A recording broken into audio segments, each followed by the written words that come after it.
December 1. December 1, birthday mo, ika-56 mo na.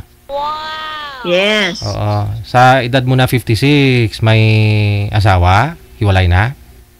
Wala po. Ano ako? Widow. Widow May na. 4 na anak. Aha. Ilang years na po kayo dyan Tapos sa... may dalawang. Ilang year na po kayo dyan sa ano? Sa Norway? 26 years. Ang tagal na. Oo. Bali ho, nakapag-asawa po kayo ng... Bali nakapag-asawa ko ng Norwegian. Tapos? Then ngayon, wala na. Kinuha na siya ni Lord eh. Aha. Bali, yung mga anak mo dyan din po pala sa Norway ngayon. Opo, may anak po ako galing ng Pilipinas. Dalawa. Tapos may dalawa akong anak sa Norwegian. Sa Pinoy po ba, ano po nangyari dun sa asawa niyong Pinoy na may anak kang dalawa? Bali, nag-live-in lang kami. Tapos nung nag-abroad ako, hanap siya ng iba. Well, ganun talagang buhay. Okay. Kasi live-in lang naman ho kayo. Pero okay naman kami, pero ano na siya, wala na siya. Bali mga anak ko nandito na, mga malalaki na rin, nasa hustong edad, mga independent lahat sila. So, okay naman ho silang 4 na. May mga trabaho, pamilya. Ay, okay na. Lahat sila independent na. So, solo life na ako ngayon. Okay. Ayun. 4 years. Pag 4 years na. Byuda. Yes. So, ano pong gusto nyo? Anong ipahanap mo sa akin? Dito sa Pinas? O sa abroad? Anong gusto mong... Kung pwede lang po sa abroad kasi nakapag-try ako nag-message minsan sa mga live mo. May nag-message sa akin pero hindi maganda ang ano nila ang treat nila parang isa lang ang hanap nila. Alam mo na yung DJ. Tika lang. Never pa ako kayo nag-join dito sa live natin, di ba? Di pa ako kayo sumali? Never pa, pero nanonood ako ng live mo, tapos nag-message ako, kasi minsan may na-interview, may naano ka sa live mo na taga USA. Tapos sabi ko, nag-message ako doon, sabi ko, mine na lang kita, sir. Tapos may nag-message sa akin, i-mine na lang din kita, Claudia, sabi ko. Kinausap ko sa message, ibang linabasan, kaya inano ko na lang siya, in-ignore ko na lang siya. Last week po kasi, yung isang araw, may taga-US na 76 years old, di ba? Yun po yun. I'm not sure kung ilang taon siya. Tapos, nag-comment po kayo pala. Nag-comment? Yes. Tapos... Ngayon may nag-comment din, sabi niya, imay na lang kita, sabi niya gano'n. Tapos, nung nag-message kami, iba naman yung lumabas, iba naman yung ano niya, taga-Pilipinas. Anong ano niya? Iba yung ano niya? Yung ano yan, yung baga sa ano, baga sex ang bali tinatanong niya sa akin. Kakalor. Oo. Open-minded naman ako, pero hindi naman dapat ganun sa unang message, ganun inaano mo. It's not nice. Nag-message siya sa'yo, tapos ang sabi niya, hello Claudia, pwede ba kitang maano? Yes, ganon. Nagtanong siya, sabi niya ganon. Pero ang sinabi ko lang, kasi ayokong mag-pretend na I'm here now in Norway. Sabi ko, taga Mindanao ako. Anong trabaho ko raw? Sabi ko, I'm a farmer. Ganun lang. Yung pinapakita ko na I'm a normal person. Kasi mahirap pag nag-abroad ka. Iba yung iniisip minsan. Hindi ko naman nila lahat, pero some. Opo. Kaya nga po yung mga case... Nag-pretend ako na farmer ako. Kasi pag sinabi mo kasi nasa Norway ka, yung iba ho kasi, ang iba, pera. Pag dito naman sa may Pilipinas, hindi pera yung gusto nila, kundi yung turjak. Oo, pero isa pa rin yun na bali parang ano nila na, wow, Norway to, whatever. Kaya tuwing magpapakilala ko, if ever na may mag-asa akin, sinasabi ko, taga Mindanao ako, I'm a farmer. I'm never say na, taga Norway ako, ganito trabaho ko, stable job ako, whatever. No, I never. Kasi mahirap lalo na pag makilala mo na medyo down to earth naman. Correct. Bakit mo naman aanin masyado, di ba, na magpahangin ka. Mas maganda yung ipantay mo lang sa level niya para at least yung respeto nandun. Kaya lang minsan parang yung parang iba yung lumalabas. Kaya nagulat ako nung inano niya. Total sabi niya, open-minded ka naman, natin. Ano ba yung sa sex life? Wow, sabi ko. Hindi ko na sinagot, dinedma ko na lang. Opo. Pero ilan po yung nag-message sa'yo, ma'am? Isa. Pareho lang sila? Taga Pilipinas. Ano na raw siya? Pensionado? Sabi ko, ilang taon ka na? Sabi niya, 49. 49? Tapos sabi ko, 49 daw, pensionado. Sabi ko, wow. Sabi ko, good for you dahil pensionado ka, 49. Ako, 56 na, hindi pa ako pensionado. Baka early retired siya. Baka ganun, ho? Yes, uniform retired daw siya. Pero hindi ko gusto yung pagkaka-text niya nung huli na open-minded naman daw ako, bakit hindi ko raw yan yung sa sex life. May tinanong siya na hindi ko gusto. Dinedma ko na lang siya. Ano yung mga tinatanong nila, ma'am? Ano? Palihis ba yan? Ayun lang, yung sa sex life. Sabi niya kung nag-ano ba ako na mag-isa. Ano ba ito? Ay! Grabe, no? Pero nag-video call na po ba kayo? Kapag tanong niya ng ganun, hindi ko na siya sinagot. Dinedma ko na siya. Oo. Come on, we are old enough. Hindi mo kailangan tanungin yan. Kailangan makilala mo muna yung isang tao bago ka mag-ano. Kailangan maging komportable kayo sa isa't isa. Hindi yung text mo pa lang, ganun na kagad tatanungin mo sa isang tao. It's not nice. Paki-off nga po ng camera mo saglit po, ma'am. Okay. Okay. So, yan din po yung profile mo sa Facebook mo? Yes. Talagang marami yung magpi-PM yan sa'yo. Maraming ano. Okay. Hindi ako nag-hide ng ng personality ko. No, I will not hide that. Opinion na po yung camera, ma'am. Kaya hindi ako kaya lang masyadong pretend ang iba na ayoko maging mayabang na I'm very independent na. Kaya lang nanggaling ako sa mahirap kaya ayokong ng parehas kong tao. Correct. Kaya sinasabi ko tuwing may magkikipagkilala sa akin, taga Mindanao talaga ako, pero sinasabi ko I'm a farmer. Yes. Even not. Para at least alam mo kung anong klase siya, anong tingin niya sa'yo, anong approach niya, no? Di ba? Yes. Kailangan dun ka muna sa baba. Kasi mahirap pag nagpayabang ka na kagad eh. Oo. Even na meron ka naman talagang kaya lang, dun ka kailangan sa baba para makilala mo kung talagang accept ka ba niya. Ay, farmer lang pala to. Opo. Ang ko dun kung tanggap ka ba niya o hindi bilang farmer. Kasi ang pamilya ko farmer eh. Nanggaling kami dyan sa pinakababa. Kaya doon ako nag-uumpisa. Dapat lang naman talaga, dapat sa baba muna bago taas, di ba? Yes. Oh no.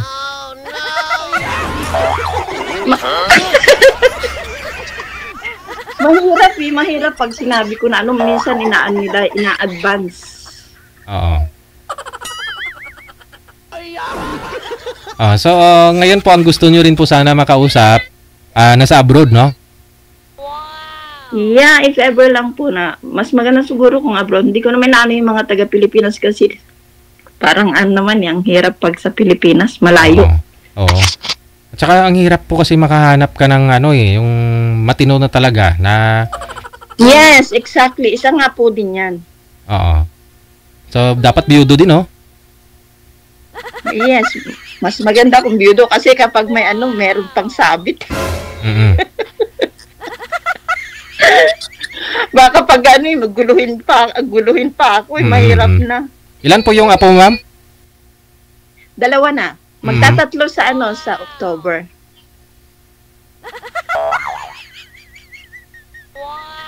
Wala po kayo manliligaw, ma'am? Wala po. Sa 4 years, wala po kayo na ka-boyfriend? Hindi po kasi busy sa work. Work, bahay lang talaga ako. So, wala akong baga sa yan lang, ngayon day off ko, kaya lagi ako nanonood ng mga yung mga video na. Ano oras na po dyan, ma'am? Ngayon ay 6:35. Ng gabi? Umaga, no? Morning po. Okay. Opo. 6 hours din pala, no? Ahead kami ng 6 hours. Yes, 6 hours ahead po kayo. So, pag winter, 7 hours ahead po kayo. Pag winter. So, anong araw po dyan, ma'am? Wednesday pa lang? Ngayon ay Webes po. Webes na rin. Okay, sige. Saan nga po kayo dito sa Pilipinas, Ma'am Claudia? Sa Mindanao po, sa Sultan Kudarat. Bisaya, Ilongga. Ilocana ako pure, pero mas nakakaintindi ako ng Ilongga. Kasi yung ex ko, yung father ng 2 sons ko, Ilonggo. Ba't di ho kayo nagpakasal doon? Kasi plano na naman namin yon. Kaya lang, yung tatay ng mga anak ko, kasal siya. Nung nag-try kami sa munisipyo namin, sabi niya, 20 years na kami, pero sabi naman ng munisipyo, even kahit ilang taon pa kayong hiwalay, as long na wala kasing hiwalay ng mga time na yun eh. Walang divorce. So hindi kami pinayagan. So may dati po pala siyang pamilya, may kinakasama. Yes, may nakasama siya, pero saglit lang daw silang sama, pero pinakasalan niya kasi. Yun lang. Kaya ganun yung nangyari. Pero nag-try din naman kami nung nanganak ako sa una kong panganay ko, kasi nga dahil sa pagbibinyag. Illegitimate, no? Hindi kami pinayagan ng munisipyo namin kasi nga kasal siya. Okay. So wala kami nagawa. Nakipag-usap lang kami sa simbahan para matuloy lang yung binyag. Kasi lahat na nakaset na. So ngayon po, hanggang nagkaroon po kayo ng pangalawang anak, tapos pumunta ka ng abroad. Saan pong bansa kayo pumunta that time? Sa Kuwait. Gaano po kayo tagal sa Kuwait? 7 years. Tapos nung nasa Kuwait ka, nag-asawa ho siya ng iba? Yes. Aray. Pero okay naman yung settle. Bali, nandun yung respeto, kaya accept na lang namin sa isa't isa. Pero naging friend kami hanggang sa dumating ako kami rito sa Norway. May communication kami na dahil sa mga bata. So paano nyo nakilala itong Norwegian? Bali, penpal. Alam mo naman yung mga time na yun na penpal meron. Hindi pa uso yung cellphone that time? Wala pa po, puro sulat. Sulat. So penpal pa lang. Dito ka po sa may Pilipinas noon, nagpipinpal po kayong dalawa? Hindi, nasa Kuwait ako nung nakilala ko yung taga Norway. Paano yun? Galing Norway, padala siya post office, makukuha mo siya dun sa Kuwait? Yes. Tapos ganyan, sabi niya umuwi ka na lang, kasi bigyan kita ng visit, tourist visa pumunta dito sa Norway. Kaya siya yung nag-afford sa akin na umuwi ng Pilipinas, nag-stay lang ako sa Pilipinas ng 2 months. Tinanong ako sinabi ko sa mga anak ko, pumunta kayo kay papa nyo, pero alam ko na may kasama na siya. Sabihin nyo lang na nandito ako, pero bumalik lang ako para ayusin ko yung papers para pumunta ng Norway. Para meet ko yung So, open din ako, kasi nag-open din sa parents ko nung magpakasal siya dun sa nakasama niya eh.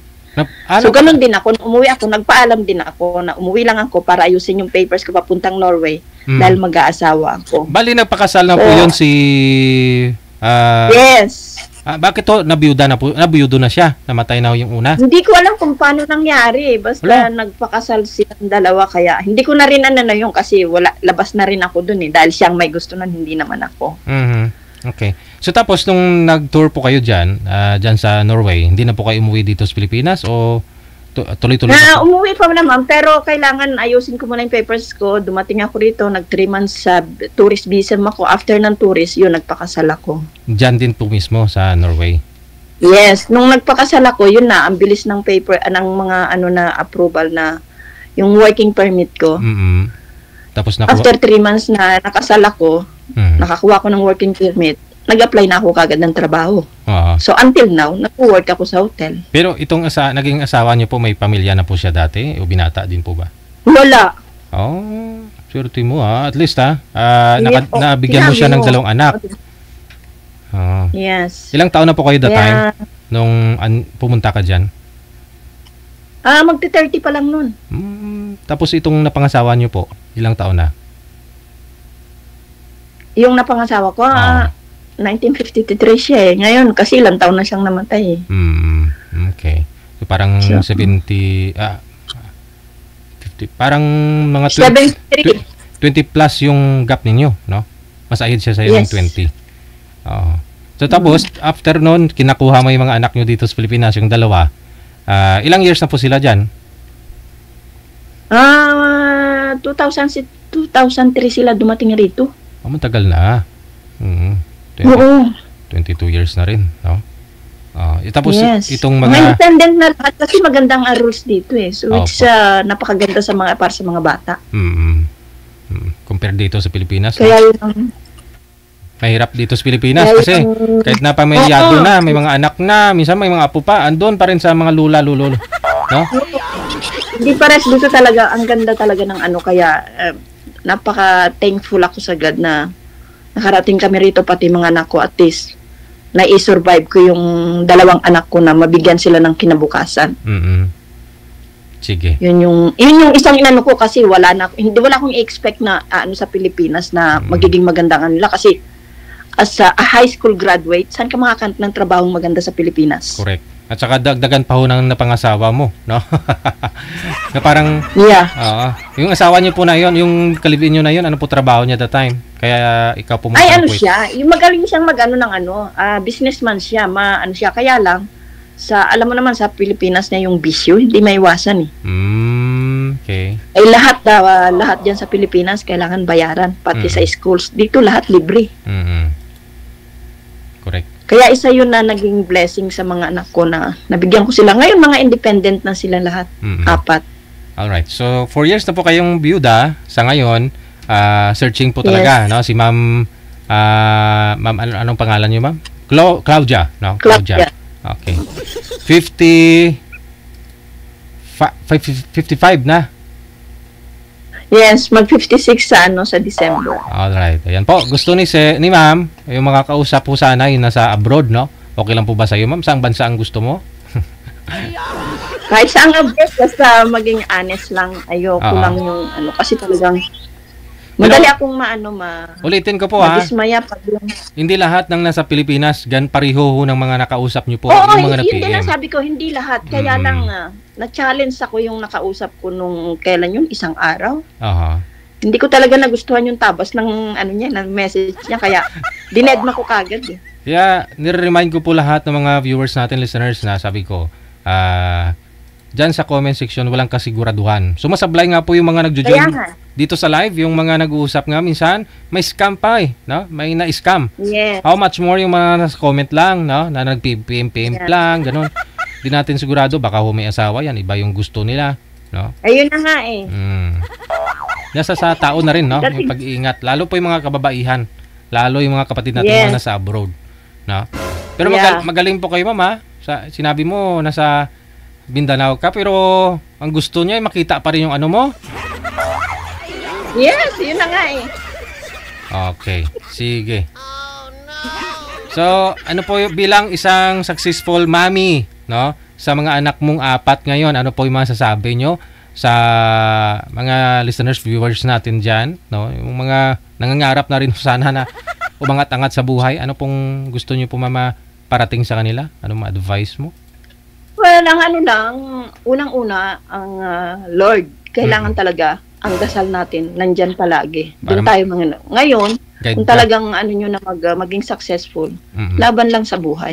Correct. Wag bibigay kasi ang mga bata talaga ang kawawa sa bandang huli. Yun lang. Lagi lang magdasal kasi ang dasal wala namang imposible sa kanya eh. Sige. Standby po kayo, Ma'am, ha? Baka po mayroong mag-PM mamaya na mga ilang taon po i-prefer nyo yung gusto niya makausap? Sabi mo 55 until 60. 50 to 60 years old, ha? Ang gusto ni Ma'am Claudia. 55. 55 to 60 years old. Nasa abroad, kung maaari lang. Sige. Ma'am, standby po kayo sa linya. Babalikan ho kita mamaya pag mayroon pong mag-PM sa amin. Okay, thank you, DJ. Thanks. Thank you. 55 years old si Ma'am Claudia. Nasa saan nga po yun?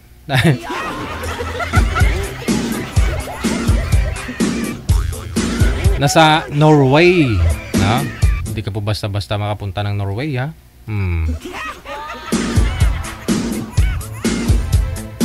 Pero halos nang nakilala ko na mga nakaasawa ng taga Norway, ano daw, mas mabait daw yung mga taga Norway, mga lalaki. Pero malaki lang daw yung ano.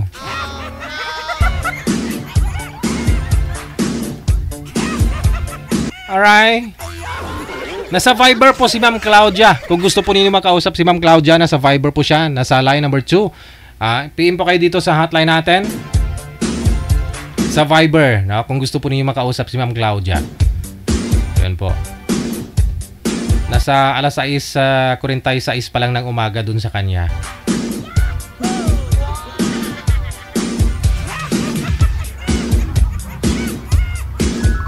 OFW TV Radio, powered by Jal FM 90.7. Alright. PM lang po kayo sa